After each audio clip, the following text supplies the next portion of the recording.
Welcome to another episode of Off the Record with the Tacoma Ledger. We got a great one for you today. The best one that we've done. Take it away, Michaela. Okay, so today we are going to be talking about probably one of the world's best known pop stars. Everyone's favorite pop star, Taylor Swift. So, to start off, I just want to get kind of just some general opinions from the room to see how people feel. What are our initial thoughts when you hear Taylor Swift?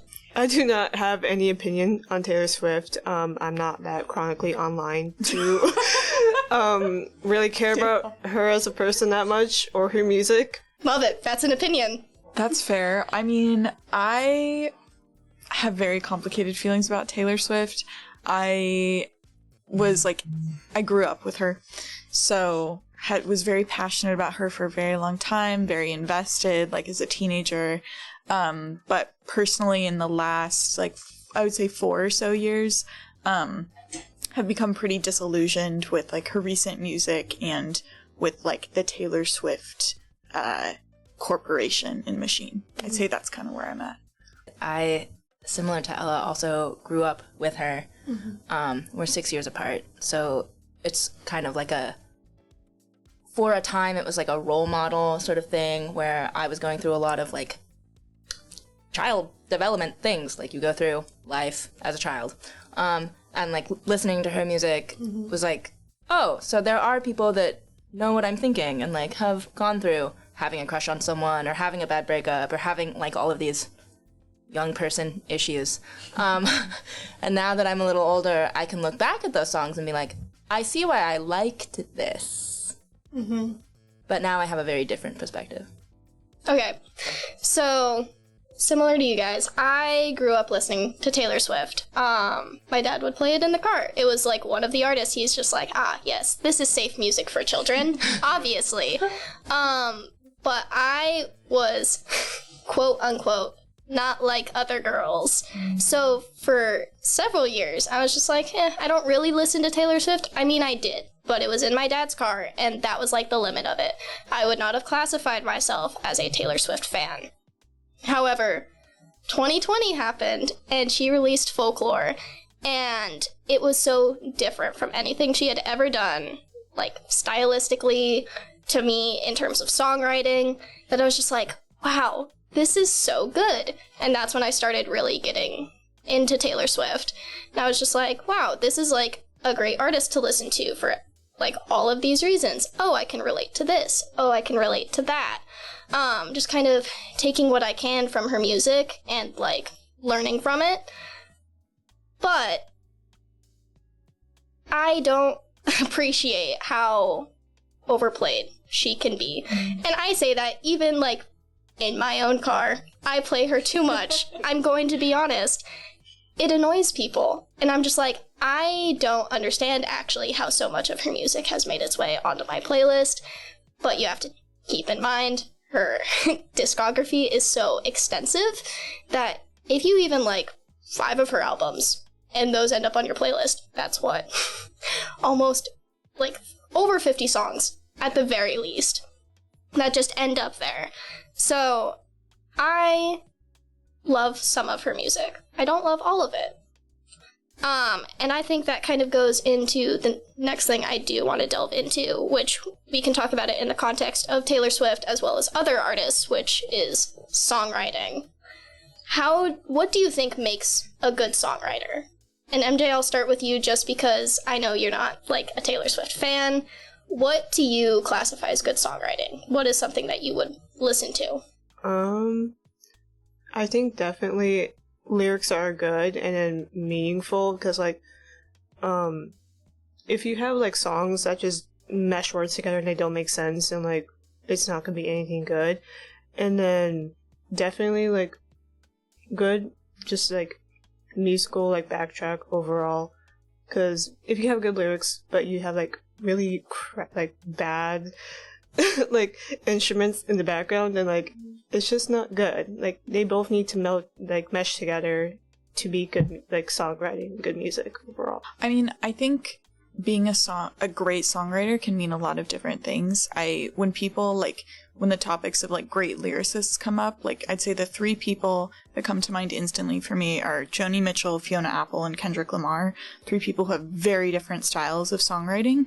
But I'd say a lot of it boils down to like, how can this person capture a feeling? Maybe it's unique to them, maybe it's not, maybe it's their experience, maybe they're like crafting a story or a narrative. But do they communicate it in a way that's effective, that really makes you think, that moves you? I'd say that's kind of how I think of it.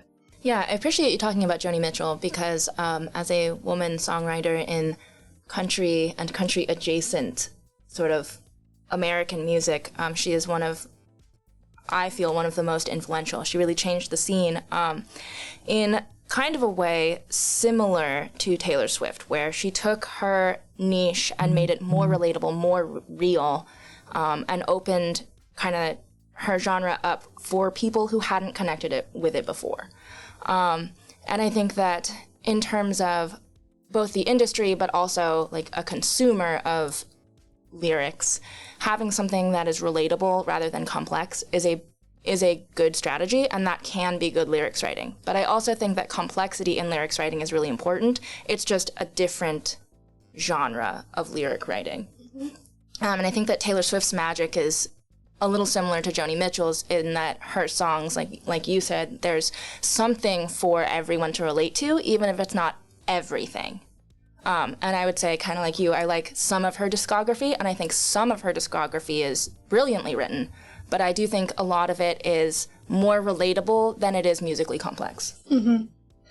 So for me, the best way for me to think about songwriting, at least in the way that I enjoy it personally, is it captures an experience or feeling, and it does so in a way where you're just like, even if you haven't been through this very specific scenario that this person might be writing about, you're like, I can see this, I can understand this, I can relate to this in some way, even if it's not an experience you've been through. Taylor Swift's Folklore album in particular was like, to me, all about storytelling. Mm-hmm. Some of it was her own experiences, some of it was very specific experiences that she says are fictional. I'll use the trio example, the songs Betty, August, and Cardigan.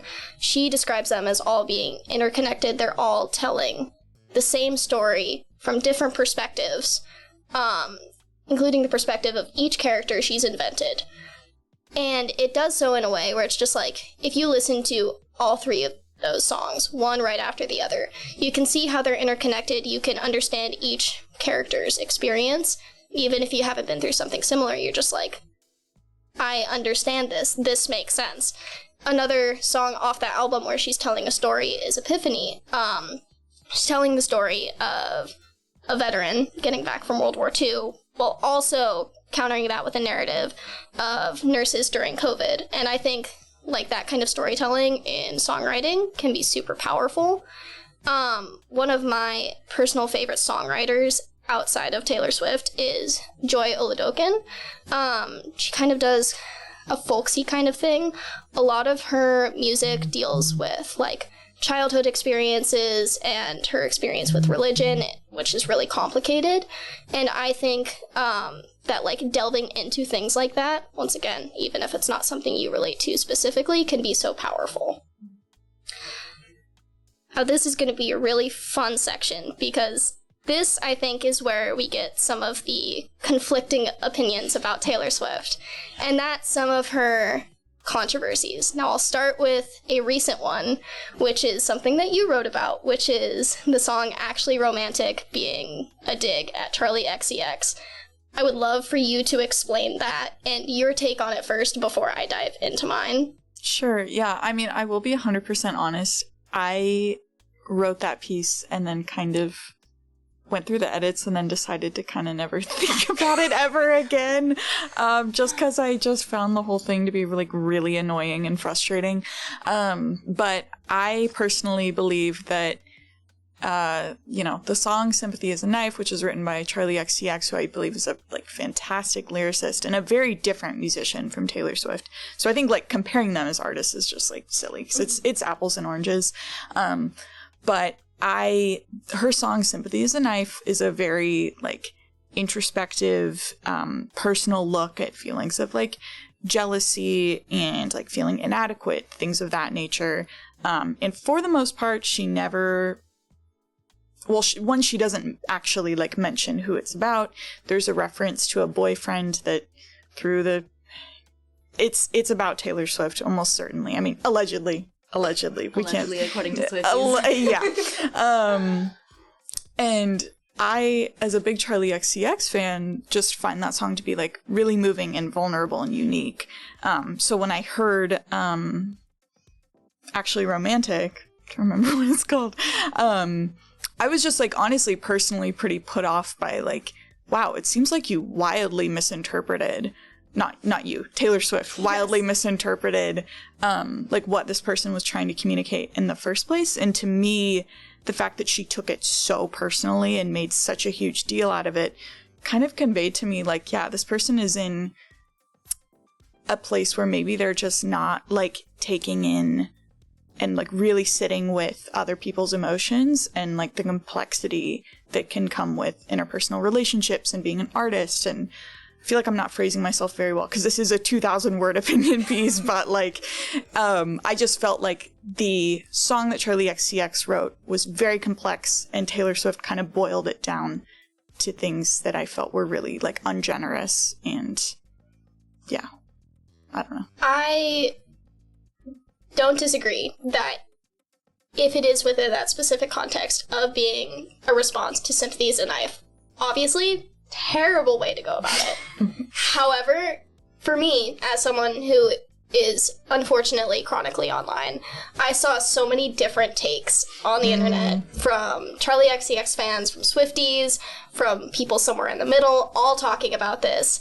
And I do land somewhere firmly in the middle when it came to this in particular, because for me, I often will separate context from a song if I think the song itself is kind of fun, or in this case, just really funny. That song, if you separate it from being about that, genuinely a hilarious song, you take that and turn that song into being about anybody, it's really funny.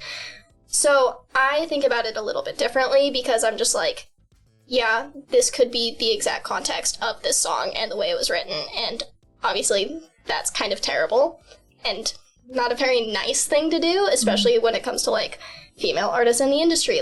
They all have such a hard time and shouldn't be putting each other down. It's not great. But if you separate the song from that, I think it's just kind of a silly song, personally.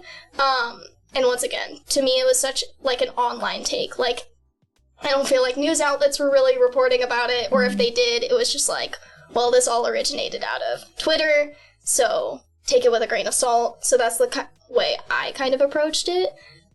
MJ, as an outsider, I want to know your take just based off of what we've said. I'm gonna kind of take it based on Ella's perspective of Taylor Swift taking it personally. And I'm gonna just put in my own 2 cents of me personally. I know Taylor Swift is engaged, and I have my own personal relationship with my boyfriend. So my boyfriend and I are in a way he is my person, but we're waiting because we're both 19, we're both still emotionally developing. And we both are aware of that, and there are certain aspects of me that I know in my relationship I could improve, and then him as well, he can improve as well. And with Taylor Swift being engaged, it kind of just puts me off that she's writing a song that she took so personally against someone else, because in a relationship, if you constantly take things personally, how is that gonna be a healthy marriage for you? Because inevitably that marriage is going to end in a divorce. That's kind of just how I see it. Like, Well, we'd get a great album out of it, so. We were talking about that, yeah. Not hoping for it. Not hoping. Not No, hoping. not manifesting that. America's Pastime by Taylor Swift. Oh. But I do think you bring up a really good point about how something like that can really relate to, like, real world experiences, like how it might impact her personal relationships with people, like whether that's other people in the industry or her own fiance. I think that's something really important to consider, and I appreciate that you brought that up. Do you have a take, Ray? Oh, I do have a take Wonderful. on these controversies. So I think that artists, I think part of being an artist is using your art to vent. But I think part of being a person in power is knowing when to use your art to vent and when to vent privately. I also think, on the note of taking things personally, that if you are a person of power, your responsibility is to not take things personally, even if they are. And for someone as big as Taylor Swift, she knows that people are going to try and take her personally, and try and get her to take things personally. And kind of based on like what she talks about in interviews and stuff, it seems like she would understand that getting a woman to take something personally is one of the fastest ways to invalidate her. Mm-hmm. And so I was a little bit surprised as well at how personal and how undiplomatically she handled that, when a lot of her non-music interviews and stuff talk about her wanting to address things with the person and maturely resolve conflict, and how like bullying people is not the answer. And then to see that sort of behavior from someone who has been widely defended from that sort of behavior, or defended like by fans for doing sort of similar kind of shady things before, just to me really affirms that maybe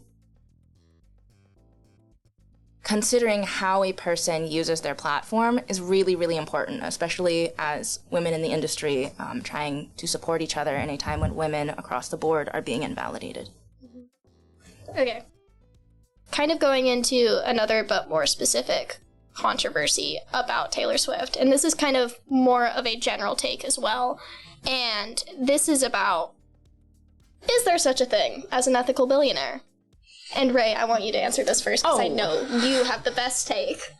On ethical billionaires, if what you bring in is $1 billion, sure. If what you end up with at the end of the year is over $1 billion, that's when I'm like, why do you still have it? Mm-hmm. When you could have, like, shared it out a little bit. And I do understand that the argument here for Taylor Swift is that she made all of this money and then donated it to all of these very specific people who work for her and have benefited her.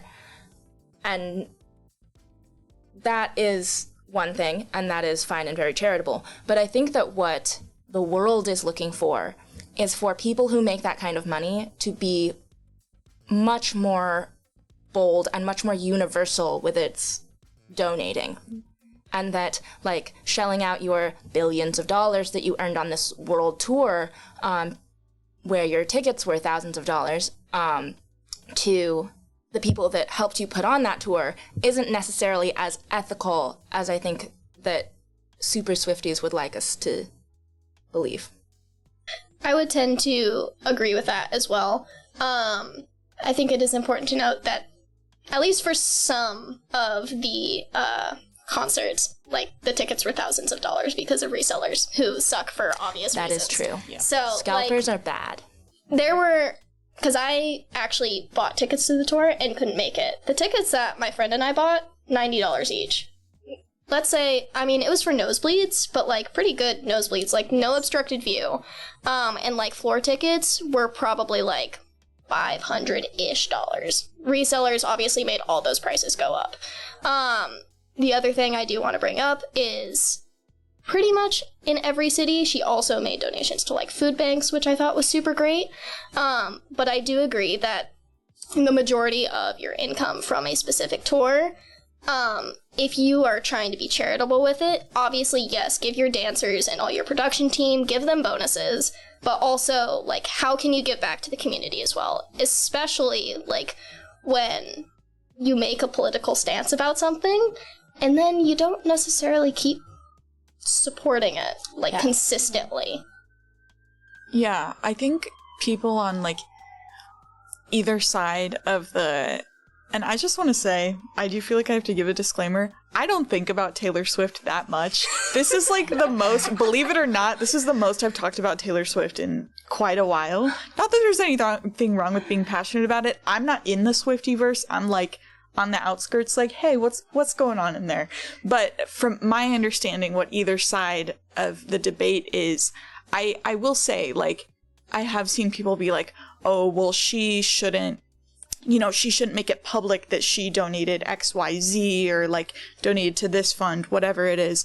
I think that's a little bit silly because, one, there are nuances with that. Like, sometimes for tax reasons, for other financial reasons, things have to be made public. And two, like, I think it's good to be promoting being charitable and, like, supporting the communities that you're extracting wealth from.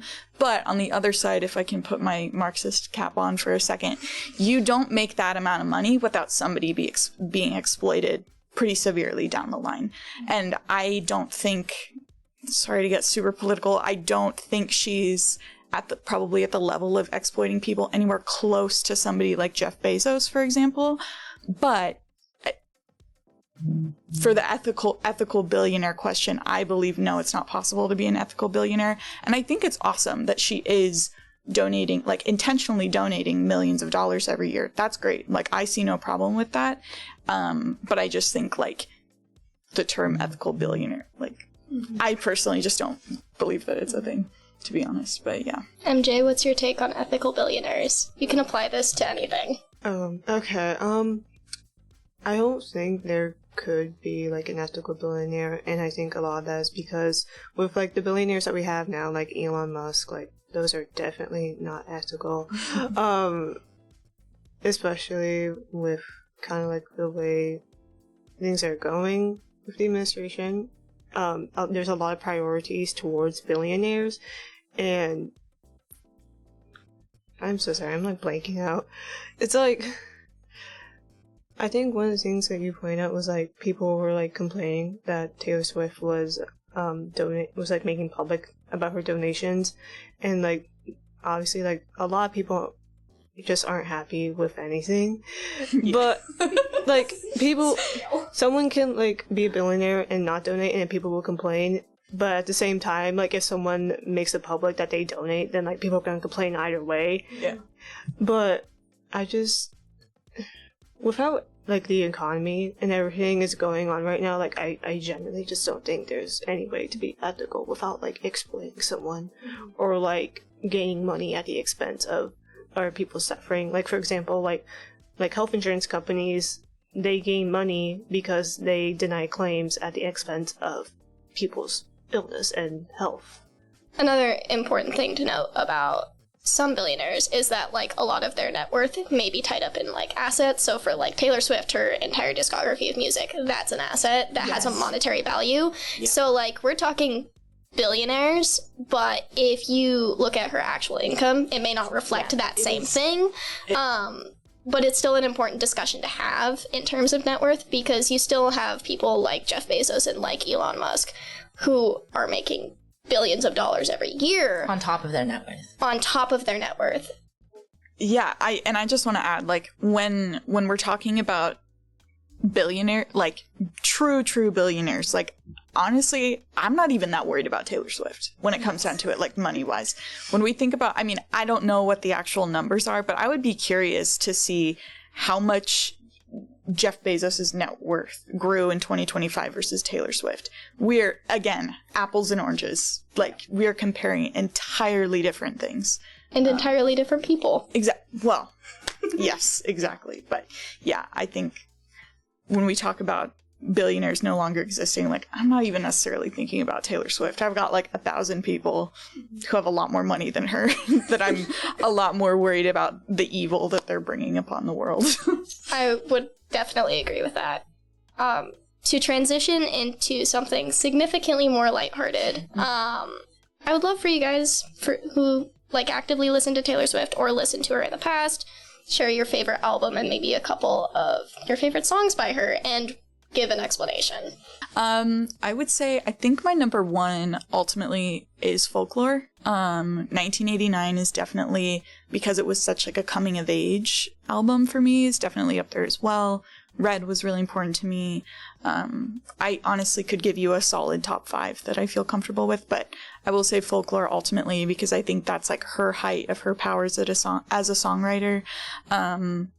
Like Michaela was talking about earlier, how she manages to mix like the personal with like being a really wonderful storyteller at that point in her career, I think is really moving. I really appreciate, honestly, like the visuals for that album are so simple but so fitting for the story. And then in terms of favorite songs, I mean, I'm a sucker for All Too Well. Like, I was on the All Too Well 10-minute version. Where is it? For like 6 years, probably. And I do like the 10-minute version as well. But I would say State of Grace is maybe my number one favorite Taylor Swift song. Delicate is up there. I mean, August. Like, who doesn't love August? Yeah, that's what comes to mind initially. Have you ever listened to Taylor Swift? Yeah, like in like the 2010s when I was just like in my mom's car and the radio was on and Taylor Swift was on. The only song that I can like actually remember that didn't make me want to turn down the radio was Wildest Dreams. Love that. That's a great song. I will agree that some of the other songs from that era that were on the radio got so overplayed that like I'm just like, please shut it off. Yeah. Like I can't do this anymore. But Wildest Dreams is a good one. I really like that one.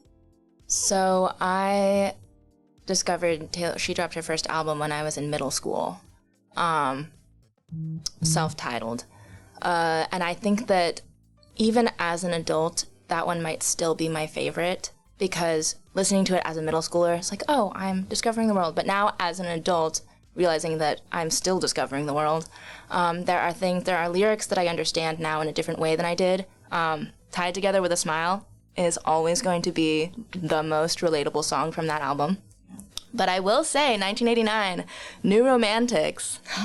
Yes. That line, I could build a castle out of all the bricks they threw at me, is really going hard this year. Yeah. Love it. I think for me, similar to you, Ella, Folklore to me is like the peak of Taylor Swift's like songwriting. Yes. I think in all ways, to me personally, it is a perfect album. Like the way it does storytelling, how relatable some of it is. My favorite song off of that album in particular is This Is Me Trying, which is something that has just, it's kind of just like the mantra that's gotten me through to this point. It's just like, yeah, I'm just trying to survive, to keep going. And I mean, I got a tattoo of it, so, you know, it was really meaningful to me in a really difficult part of my life. I want to go away from that album for some of my other favorites, because otherwise I'm just like, I'll just be talking about Folklore for the rest of the night. I think, once again, All Too Well, but 10-minute version, I'm just like, it's a perfect song. It doesn't feel like 10 minutes, but it also feels like it encompasses so many, like, it could be 2 songs because there's so much variety in the way she is singing, the way the lyrics connect. It's like a part 1 and part 2. I really enjoy it. And I think my third favorite is probably The Smallest Man Who Ever Lived off of Tortured Poets Department. I know people love to hate on that album, but I loved it. I thought it was really good. And that song just kind of hit me when it came out. I've screamed it several times in my car. It's kind of the perfect song for that. Another thing I wanted to touch on is something that you briefly also brought up in that article about Taylor Swift, which is the fact that she creates variants of like her albums, and sometimes it's just, oh, it's got a different like photo on it, or oh, it has a different bonus track. The vinyl's a different color. The vinyl's a different color. No bonus track. How many variants do we think are too many? Ooh, that's a good question. I mean, I do think there is nuance, because if it is an actual, you know, maybe there's 12 songs on, and this is applicable to any artist. Maybe there's 12 songs on the initial record, and then they add 3 more that are like great songs that are on par with the original album. I don't know, maybe then we do a different color of that. Maybe Target gets a version, whatever. Maybe like half a dozen. But I feel like once we get past around the 5, 6 area, then it's like, okay, now we're just greedy. Like, what is happening? And that doesn't necessarily include like international versions, because that's a whole different thing.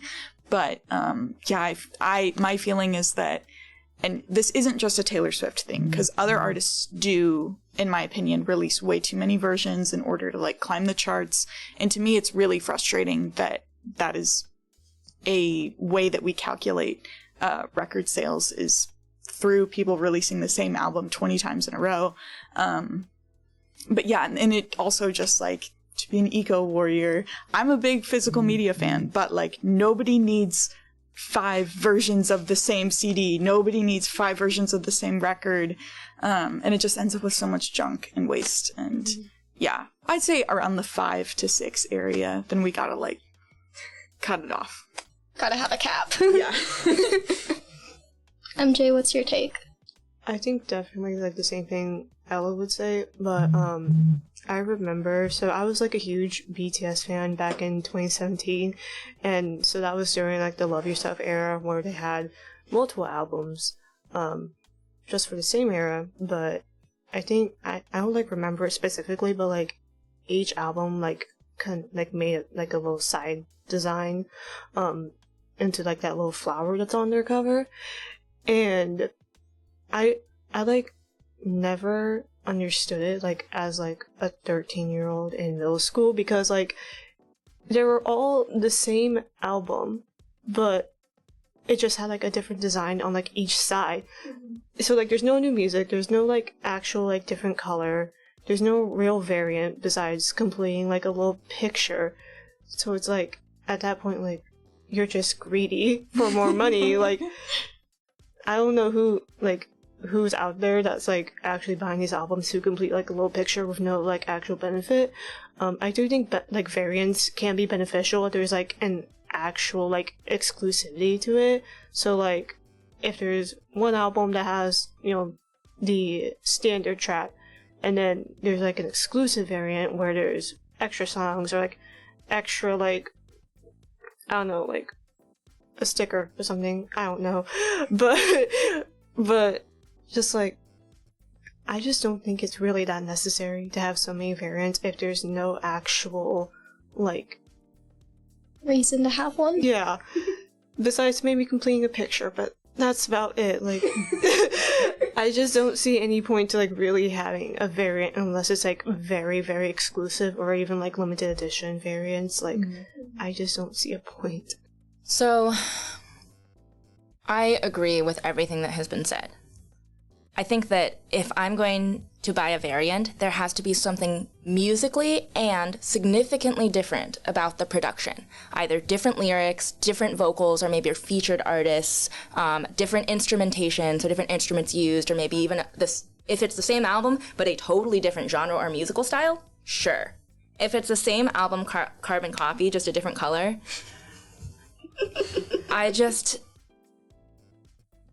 art is not about consumerism, ideally. And so I find the idea of releasing, oh, this one's the same album, but it's just a different color, and now there's so many different colors that we could use, we'll just make one in every color. So that someday the ocean is just an ocean of different colored Taylor Swift albums. That's kind of where my brain goes. It's like the ocean is just going to be Taylor Swift albums of different colors that are all exactly the same. So that's kind of my take on it, is if you have something musically interesting to say in your copy, or in your replicant, or variant album, do that. Make it artistic. And then I'm a little bit more invested. I will say, re-recording something to own it as an artist, I can get behind that. Yeah. And I can get behind the fact that that act inspired many, many artists to do the same. And artists had done that before, but I think because Taylor Swift is such a big name and it was everywhere in the news that she was doing that, a lot of other artists caught on, recorded their originals after their copyright dates were up, and now own their music. And I think that is a huge step for artists and their autonomy. I would fully agree with that. The thing I think of immediately when I think of variants is, like, you go back, like, 10 to 15 years. Variants weren't a thing beyond, at least in my experience. You had the normal album, and you had a deluxe album that maybe featured, like, 1 to, like, 4 extra tracks, I want to say. Like, One Direction always had a normal album and then a deluxe album. And I feel like that is, like, a very normal thing. I'm just like, but in my experience, it's like, I would just go and buy the deluxe album because it had all of the tracks. Like, why would I buy both of them? That's a little bit silly. And I think kind of the same thing about, like, Taylor Swift. Like, when Midnights came out and she released the, like, exclusive Target CD that featured Hits Different, and she also had, like, the 3 a.m. edition that was, like, later that night, like, 4 or 5 new songs got added to the album, and people who, like, ordered the vinyl were just like, what? There's more songs? I just waited, and then all the songs were out on Apple Music, and I'm just like, cool, I don't have to buy anything now. And maybe that's just because, like, streaming has become such a big thing now. It didn't used to be as big of a thing. You still had to, like, buy your music. Now it's just like, oh, you pay a subscription and you get to listen to all this music ad-free. That's great. And you have access to, like, all of these bonus tracks and, like, potential variants. I kind of appreciate the move towards streaming because of that, because you don't have to, like, buy the physical media unless you're really, really passionate about it. I am a collector. I love to collect records. I collect CDs because my car has a CD player. But it's just like, I'm not going to buy 5 copies of the same album just because it has, like, one difference. In that case, I'll just stream the music because it has everything I need already. That is more or less all I had, but I was wondering if anyone wanted to kind of share their final thoughts based on the discussion we had. And I do want to start with you, MJ, just kind of because you are, like, on the outside, not ever a Swiftie, not a Taylor Swift fan. I kind of want to get your take on the things us previous or current Taylor Swift fans have said. Oh. I'll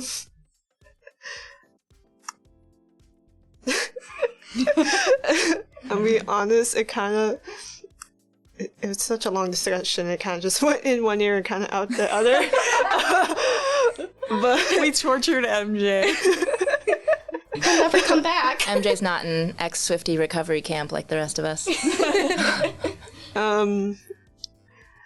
I feel like the only, like, thing I ever, like, have an opinion on when it comes to Taylor Swift is, like, not, like, Taylor Swift herself, but, like, Swifties, like, online. Because I never see anything about Taylor Swift online, but I do see stuff about Swifties doing something just, like, so extreme to other people just because they disagree with Taylor Swift. I'm just like, what is going on?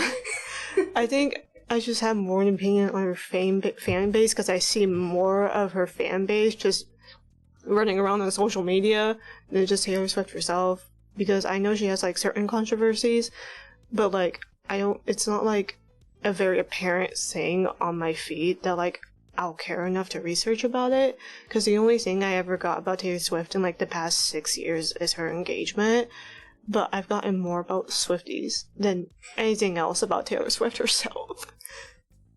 That's very fair. Yeah, I think that's a good point. And to kind of piggyback off of that, I think, like, I definitely mentioned in our pitch meeting a couple times, like, when I wrote that article, I was kind of worried, are we gonna get some weird emails or, like, I don't want that to sound dramatic, but if you spent any time, I've been all the way off Twitter for a while now, but if you spend any time on like Swiftie Twitter, you will feel like you have had Swiftie Twitter or Taylor Swift hater Twitter. You will feel like you're like actively having an aneurysm just like scrolling through that word on Twitter. But I think this is a good example. Like, we can disagree on things and be like, it's okay. It's a celebrity. It's a person who makes music. Also, didn't even touch on gaylers. Do you want to go into that? I think that's an episode for another. People who are convinced that Taylor Swift is gay. Or, like, queer. Gay, but mostly gay. Some people believe she's, like, queer. You've given Ray a lot to think about. Yeah, much to think about. Am I converting? It just seems like a fun conspiracy to get behind. It is actually a really fun conspiracy. See, it's a fun conspiracy if you just like listen to her music. You're like, okay, I can see there's definitely some themes here. Like and then you go on Twitter and you're like, oh, people believe like it's like Pizzagate level conspiracy for some of these people. And it's like we could be doing productive things with our lives, like helping our local queer community, but we're on Twitter like yelling about Travis Kelce. Like, what is going on? Anyways, I just want to say, no matter how complex, maybe we disagree, whatever, she's a musician. There's like really horrible things happening in our country and around the world. Like, there are more important things to worry about. And we can like have a silly, fun podcast about it. And like, guys, it's okay. Like, we're good. We can all still work together after this. Yeah. Yeah. Oh, yeah, I definitely agree that the fan base is so intimidating. And if you've ever been bullied before, they kind of act a little bit like that. I wasn't laughing at bullying. I was just laughing like, yeah, I agree. It reminds me of being like chased into the bathroom in high school by the cool girls, and then you like huddle up in there with your lunch, and you're like, if I go out, they're going to talk about all of the things. What do I do? So I don't really engage with Swifties online because what do you do? But I will say, yeah, like, some people's kids, man, like, online bullying, go vote. Yeah. Go do something. I will say, though, everybody's fan base can be problematic. In every group of musician fans, there's good and bad. In every genre, there's good and bad. In every one, there's good and bad. So I think if you are a big Taylor Swift fan and you notice your cohort behaving this way, it is kind of on you to call them out for being jerks and making y'all look bad. And that is what I'll say about that. I love that take. As someone who is on Twitter and really wants to get off, I'm going to be honest. I'm like peripheral to Swiftie Twitter in the sense that it's on my feed, but I don't engage with it because I think it's such a toxic place to be. And I, once again, think that can be said for pretty much any fandom or fan base on Twitter. It's a terrible place to be. But I think, once again, the important thing to note is, like, you really have to take a look at yourself in the mirror and your actions. And if you're not reflecting who you really want to be, make that change. Get it together. Do some self-reflection and work on yourself. And don't bully people online because they disagree with your opinion about a pop star. True. And I think that's a great place to wrap up. Cool, so that was part 1 of 16. That's the red area. We were just talking about this, how we should release the same podcast the week after with just a red color filter over it and label it Ledger Taylor Swift Podcast Red. That'll save me so much work. Yeah. Yeah, because then you get 2 and all you have to do is just put a red filter over it. Yeah, I'll just make it red. Okay. Bye-bye.